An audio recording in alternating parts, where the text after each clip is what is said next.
Good morning.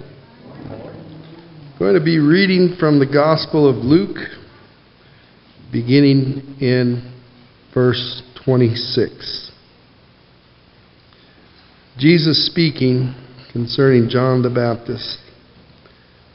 What did you go out into the wilderness to see? What did you go to see? A man dressed in fine clothes? No, those who wear expensive clothes and delude in luxury are in palaces. But what did you go out to see? A prophet? Yes, I tell you, and more than a prophet, this is the one about whom is written, I will send my messenger ahead of you, who will prepare your way before you.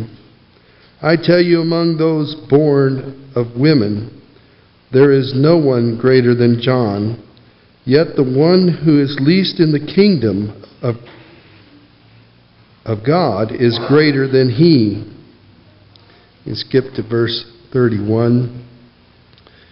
Jesus went on to say, to what then can I compare the people of this generation?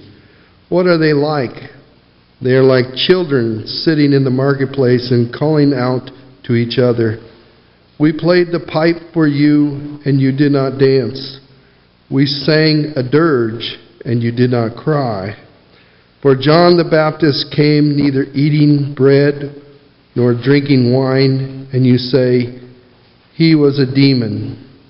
The Son of Man came eating and drinking, and you say, here is a glutton and a drunkard, a friend to tax collectors and sinners.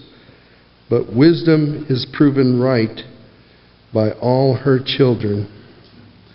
Two things stand out to me in this passage.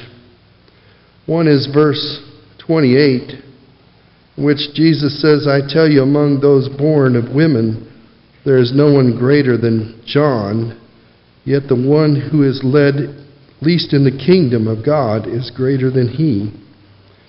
And the other thing is that people don't change. You see, people in the time of Jesus made choices. They chose to believe or they chose not to believe. And they had their reasons.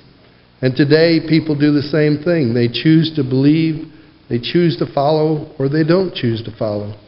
And they have their reasons.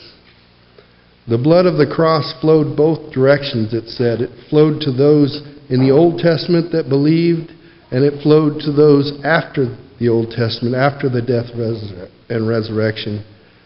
And Jesus says those who believe after the resurrection are more blessed than those who preceded his death, burial, and resurrection.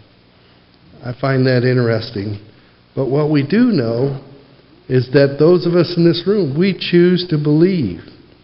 And that's why we partake of the Lord's Supper, to believe, to remember, and to celebrate his death, burial, and resurrection. Let's go to our Father in prayer.